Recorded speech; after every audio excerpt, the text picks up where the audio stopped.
Hi, I'm State Senator Michael Rodrigues, and welcome to Voices from the Hill. Today we have a very special guest with us in the studio here, my very good friend and longtime colleague, Senator Barry Feingold from Andover. Senator Feingold and I have served, we came in almost at the same time together back in 1996, 1997, and we've served 14 years as colleagues in the Massachusetts House of Representatives.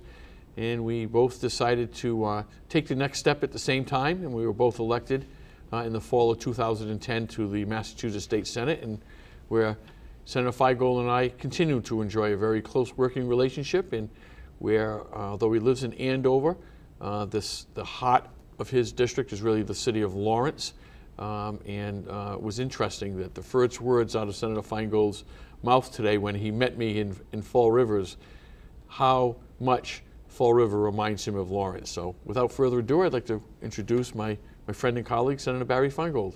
Thank you for having me, Senator Rodrigues. You know, what's interesting, you think about, you and I have been serving almost, 16, 17 years. Think about when we started, I think the email was just starting.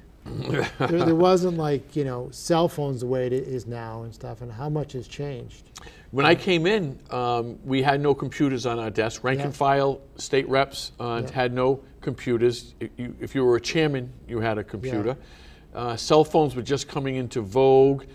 You had a cell phone, but you were so worried about the minutes because you had data plans with the minutes that those famous phone booths up in the members' lobby were full. And that was 5 governors ago, right? 5 governors ago. Yeah, we've served under 5 governors, so a lot's changed. A lot has changed, but I think like yourself, I think one of the reasons why we want to continue to serve is to help people and make a difference. And cities like Fall River and Lawrence, there's opportunity to help people, and that's I think what people like you and I try to do. And something I know you and I both work together on is whole grants for police officers. And I think for any city, if you don't have safe streets, if you don't have a law enforcement team that has the boots on the ground to be successful, then your crime rate's going to go up. And I know you've been very successful in getting money to Fall River. Well, it's we. We've been very successful. That we worked on a public safety staffing grant, which for the city of Fall River met $800,000 over the last 2 years. That goes right to the Fall River PD, right for staffing. And you had some great statistics today because this afternoon we did have the opportunity to visit with Chief Racine and a number of members of the Fall River PD and tour the police station, which made Barry a little jealous of. What a great police station. And one of the best things I liked about it was all the historic pictures. Now, I don't know, how did they get so many pictures? It's amazing. That's a recent development. They said those photos, right now in the walls of the Fall River Police Station, as you walk down the hallways, there are just all these historic pictures of Fall River Police Department and old police officers. And I saw former Chief McDonald's young photograph when he just became a detective, and I could tell it was him because he was another big guy. I think you have to be real big to be police chiefs in this city because Chief Racine's a real tall guy. Well, I think I met some of the guys. I think they bench 400 pounds. They're like amazing. So Yep. But today you were explaining to Chief Racine and the members of the Fall River PD about the staffing ratios and what we were trying to accomplish with that legislation. Maybe you can talk a little bit about that. The reason why it was so alarming for cities like Fall River and Lawrence is that when we looked at the numbers, for every 1 police officer, they were basically responsible for almost 900 people. Now, when you go to a city like Boston, Worcester, or any major city, it's more like 1 to 300. So we're like 3 times as many people that a police officer had to be responsible for. And that's just that doesn't make safe cities. So that's why we had to get the money the way we did, and we had to make sure that as the chief said, there's enough boots on the ground to fight crime. And I think when you give police departments like the one I saw in Fall River the tools they need, they're going to be successful. And I think that's, as much as we always talk about these big ideas and changing this, changing that, what we all really want to be is we want to be, people that get the fundamentals. And if you don't have safe streets, if you don't have a strong police force, it's going to be tough to govern a city. Yep. And it was amazing, the technology too inside the police department. They have one of the only, and I even forgot what it was called already, but instant fingerprints check that if they have a fingerprint They don't have to send it to Boston, to the FBI, or to the State Police Crime Lab. They can actually do it right here in Fall River. They have optical scans now when you're booked in the Fall River PD. You can't lie to say you're somebody else. They will actually, optical scan you and ID you through optical scan. And but with all the technology, the chief just reiterated over and over again that it's boots on the ground. It's all people. All this technology in this room, we said at one point, would be nothing without the men and women that are here operating the equipment and knowing how to use the equipment. One of the things that I thought was also, and Senator Roderick was very kind. He's given me the tour, the grand tour of Fall River, but you seem like you had a mayor very supportive of the police department, very trying to bring people back. You have a chief that is well liked, and you have a union head that gets along great with everybody. That is unusual. You don't see that in many cities, so I think that's something that Fall River should be very proud of, and I think that's why things are clearly working. I'd also even add a delegation that works great together with the mayor, with the police chief, and that's something that you shouldn't take for granted. In a high-stress profession like law enforcement, like being a police officer, morale is so important. People have to be happy about their job. They have to be committed to their job. They have to be confident that they're going to have the tools necessary and the partners and staff necessary to complete that job. And morale was low in the Fall River PD a few years ago with all the layoffs, but it seems to be really good now. People, as the officers we saw, were very proud of their occupation, very proud of the job they do, and we're happy to go to work. Some things I think what we forget, Mike, is that we don't appreciate how tough a job a police officer can be. And I think with the marathon bombings, we've all kind of now understand what it's really about. I know there was a lot of police from my district, I'm sure from your district, that went into Boston. And for those 72 hours when those people from Watertown were at large, I mean, their lives were seriously at risk. And obviously, unfortunately, the police officer at MIT, he lost his life. And we just can't take for granted that it is a dangerous job. And you never know when that time may come that you have to face someone who, may want to take your life. So it is just, I think we shouldn't forget that. And just like even sometimes with our firefighters as well, is that, they never know when that next time they're going to have to be asked to go into a burning building. We also had the opportunity today to visit with the Fall River Chamber of Commerce and Rob Mellion, its president and CEO, and about a dozen of its members, and we had a good earful over there about how difficult it is to run a small business, as we both know. I know you and your family run a business also. It's very difficult. And so, what's your takeaway from that meeting today? Well, I think that understanding that we as lawmakers, and I think you and I truly understand this, that what we do on Beacon Hill truly affects business, and we have to be very careful about what gets done and making sure that we continue to create a climate that you can continue to grow jobs. As a business person like yourself, I know what it's like to make a payroll. I know what it's like to pay workman's compensation. I know what it's like to pay unemployment insurance, health care. And every time you add, one more thing, it might be a small little thing, but that small little thing could tip the scales, and then you can't hire employees. You can't grow. And for cities like Lawrence and Fall River, where we have an unemployment rate of 15%, we got to be very cognizant of that. So I thought it was very refreshing what the Chamber of Commerce, people said. People were very honest and upfront about, some of their concerns. And like I said, I think it's always about finding that balance and making sure that, we do want to, improve our infrastructure. We want to do things that help move the Commonwealth forward, but we always want to make sure we have a climate that fosters business. Yep. And it's great. I mean, we have the legislative delegate. When I say we, I mean the Greater Fall River Legislative Delegation have an excellent relationship with the Chamber of Commerce, and it's kind of unique. As I talk to my colleagues from around the state, sometimes it's actually an adversarial relationship between the Chamber and the legislators. But we meet monthly in the Government Affairs Committee, and we have blunt, frank conversations, and sometimes we agree, sometimes we disagree, but at least we have an open line of communication. As you said, it's always about striking the balance that creating an atmosphere so that they can grow and thrive and prosper and ultimately employ people. That's what it's all about. Yeah.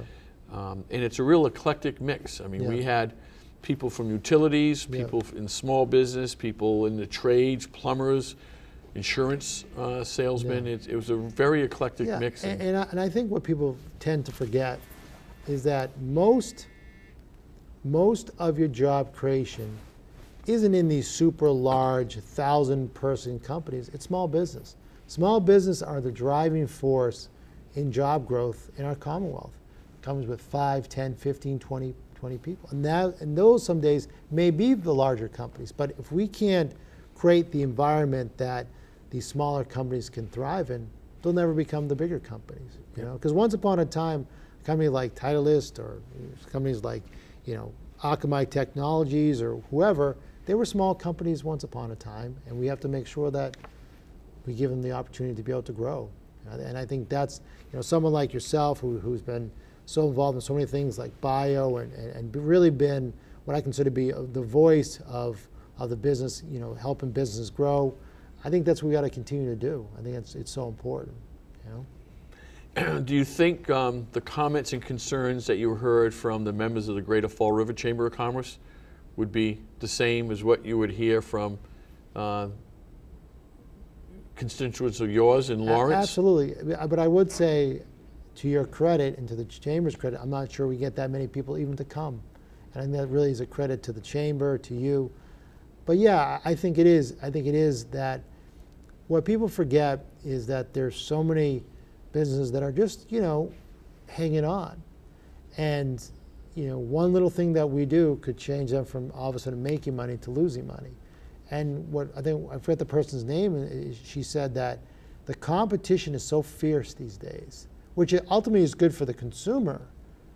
But as your business owner, there's not a lot of margin out there. Right. And all of a sudden, something changes, it can hurt your profitability, and then before you know it, you could be out of business. Right.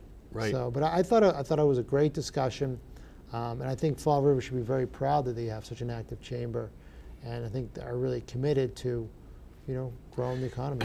What's interesting as we talk about business climate generally, even on Beacon Hill up to the State House, when we talk about what we can do to improve business climate, but a lot of it comes down to the local communities you represent. Yeah. I'm down here in southeastern Massachusetts. I border the state of Rhode Island. When we talk about sales tax and the sales tax impact on retail stores, when Massachusetts went from 5% to 6.25%, Rhode Island 7% next door. So we weren't concerned about the general cannibalism of our retail facilities along the borders because we still had a lower sales tax. Now you, in Lawrence, you border the state of Rhode Island with zero sales tax. New Hampshire, New Hampshire, I'm sorry, New Hampshire, you're right, we're in Rhode Island, yes. Up in the Northeast, so tell us about, how is it representing a border community for the state of New Hampshire with no sales tax and no income tax? It's tough. And by the way, but you wouldn't want to raise or educate your kids in the state, so that's a different story. But it just, law like Rhode Island, New Hampshire is a small state. It's 1.5 million people. It's not large. It's a situation where, you don't have a lot of the socioeconomic problems that, say, Massachusetts does, and they can pick and choose. And the funny thing is that they are so dependent on the Massachusetts economy. Most people who live in New Hampshire, at least in the southern part, are working in Massachusetts, so they get their cake and eat it too. But it's definitely challenging being on the border with a sales tax. We try to do our best to overcome that, but certain things we have in the state they don't. We have kindergarten, they don't. A lot of towns don't even have trash pickup. We do.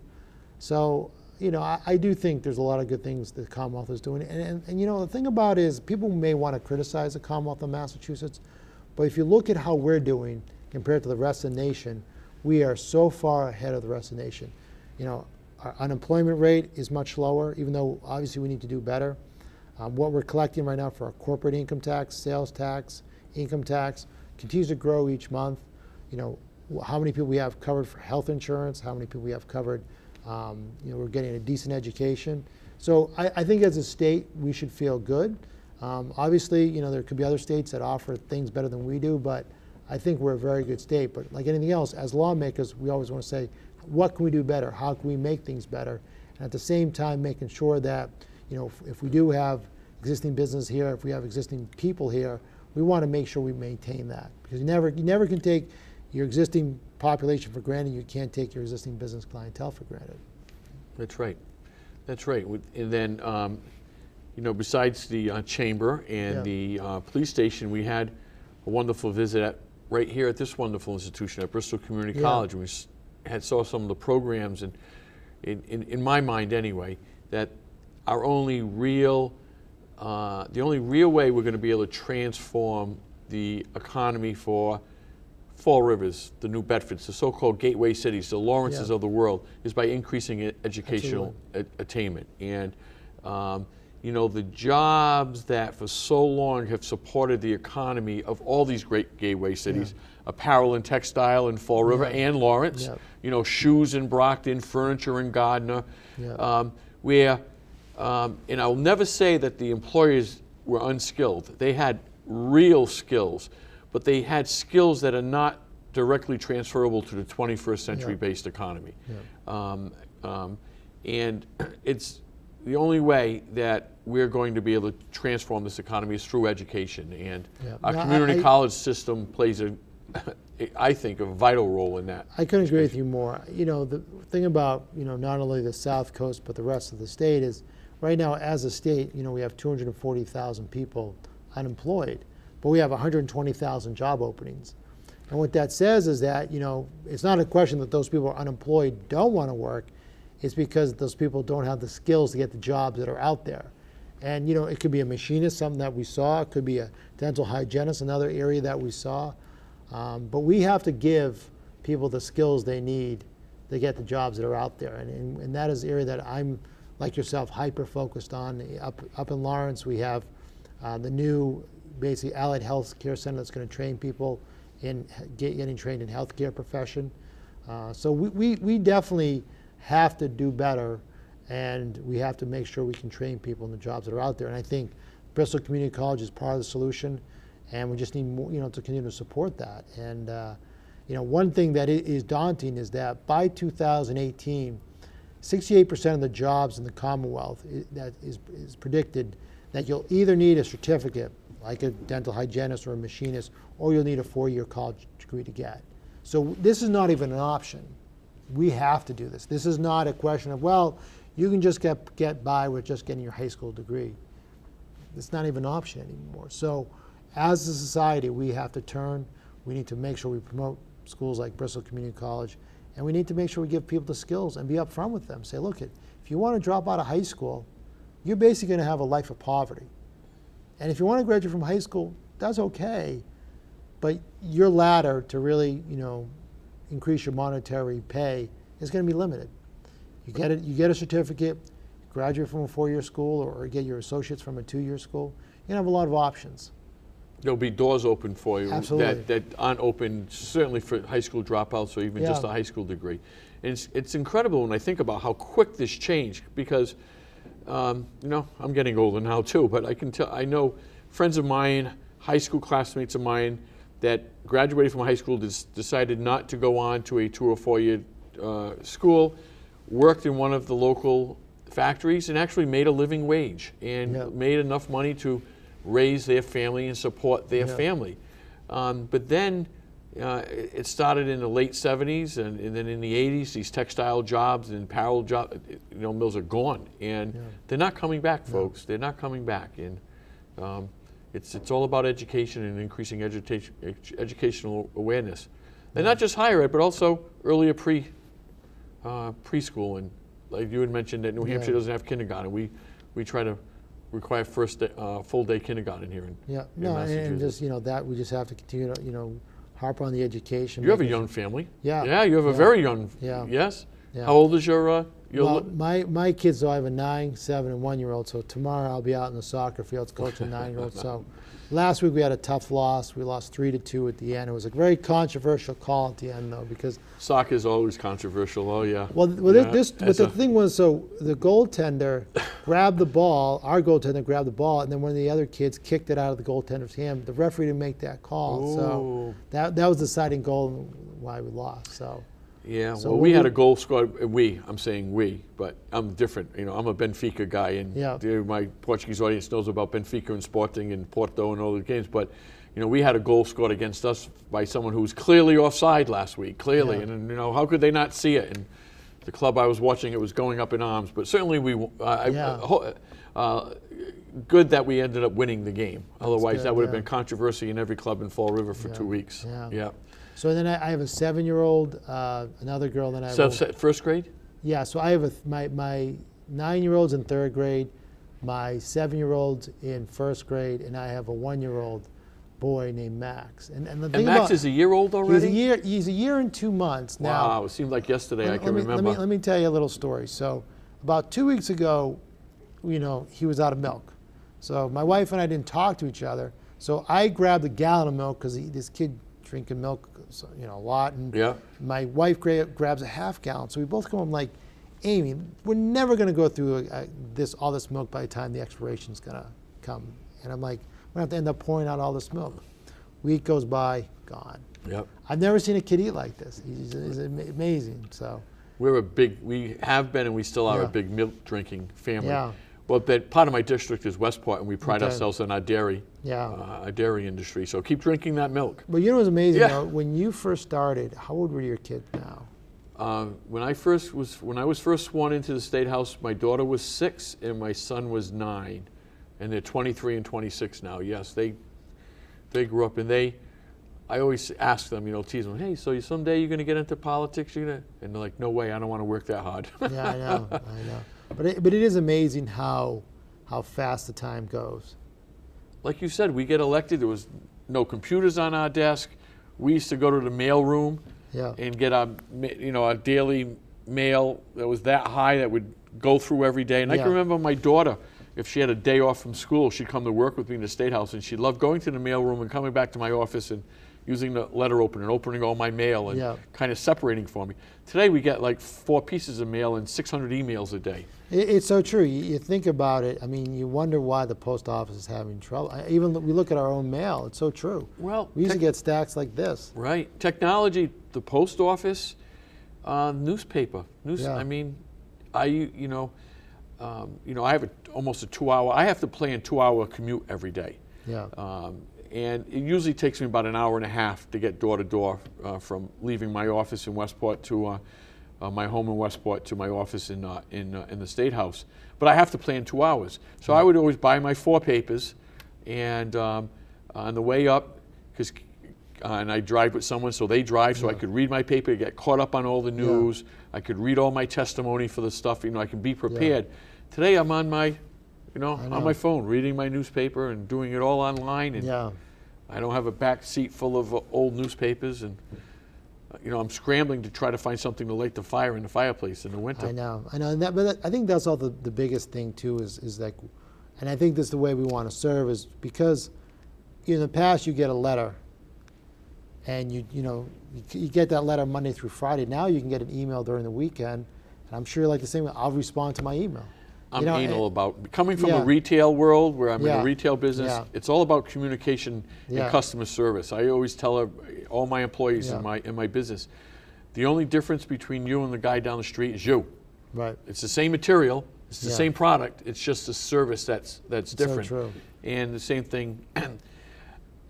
When I turn on my computer and I see more than a half a dozen things on my inbox, I go crazy. And my staff Yeah. knows that. They know Yeah. that they don't go home. We don't go home until every single email is responded to, phone call is Yeah. returned. But I think that's what people expect. Although when I do respond right away, sometimes they almost seem surprised. Yeah. And Well, it's the same thing. I think every so often people are like, "Wow, I appreciate the phone call back," or "I appreciate the email back." I'm like, "Would you?" I think some of these people get surprised because maybe other people, maybe other elected officials haven't done that, but no. Or people maybe like they yourself- don't expect it, because Right. we're in a profession where people like to say bad things about us Yeah, all the time, you know.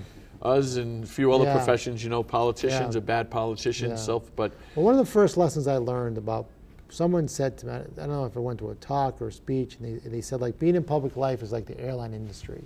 You only hear about the ones that crash. yeah. And there's so many, I believe there's so many people like yourself I get to serve with that are so competent, such quality, work so hard, and just really want to do the right thing. You know? I always said, especially when I was in the House, when I first got in, they said, you know, what are your colleagues like? I said, well, I am so proud. There's 160 state reps. 155 of them are the hardest working, most dedicated people Yeah. I've ever been around. The handful that aren't don't last long. Absolutely, yeah. They're That's the gone. truth. You know, they're 2-year term, they're gone. Yeah. But it's just incredible, the people that we work with, and Yeah. the diversity of their backgrounds. That's the most amazing thing. It truly does represent the Commonwealth. Right. You have, whether it's, different backgrounds, minorities, different ethnic backgrounds. It's amazing. And there are people that are, doctors, lawyers, there's people who just, graduate from high school, not graduate. It's amazing. And it really is a representative of the Commonwealth, which I think is pretty unique and neat. Right. Well, and I think every voice in every constituency is represented. Yeah, yeah. And I up think there. another thing that's pretty unique is, I'm not from Boston, you're not from Boston, but we do have a pretty neat state house, and something that people should take advantage of. Because I visited other states houses in the rest of the country, they look like office buildings. I had 60 students yesterday at the State Wow. House from the Holy Trinity School here in Fall River. 6th and 7th grade students with about 10 chaperones, parents, chaperones, and every single one of them, including the principal of the school, had never been in the State House before, and they walked through it, and yes, all these, it's the oldest public building in Yeah. the country. Yeah. And I'll confess, the first time I stepped foot in the State House was the day I got sworn in for the first time. Makes two of us. Makes Yeah, two of us. yeah, Yeah. I'd never been to the State House. Yeah. No, And I think that was so refreshing about visiting the police station today and seeing all those pictures. Is that we're so caught up in our daily lives that sometimes we forget history. We don't appreciate the history that's gone before us. And it is an incredible building that you look at. You see Sam Adams, you see Hancock, you see so many famous names, Daniel Webster. And it's pretty humble to think that these are the people that serve where you now get the privilege to serve as well. I always brag about the seat that I hold. 1, 2, 3 predecessors ago was held by one of the first, if not the first, woman ever elected to the Massachusetts State Senate, Senator Mary Fonseca. Wow. One of the first Portuguese Americans, if not the first Portuguese American that was ever held seat in the state Senate, and she served for over 30 years. And she was responsible for filing the legislation and ensuring that the legislation passed that prohibited the dismissal of a female woman teacher when they became pregnant. Wow. So it's just, Senator Fonseca is still famous up there for her hats and the way she was a very gracious woman, but took no prisoners.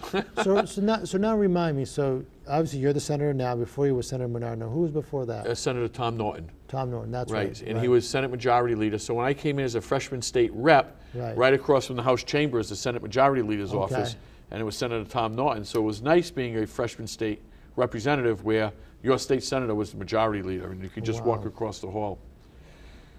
Well, Senator, I mean, we're just about ready to wrap it up. Any closing? Well, I just want to thank you. I've had a wonderful day here in the South Coast and spending time in Fall River, and just appreciate the job you do. I appreciate, I know how popular and how well liked you are here, and just really it was great just to spend a lot of time in Fall River, and just a wonderful community.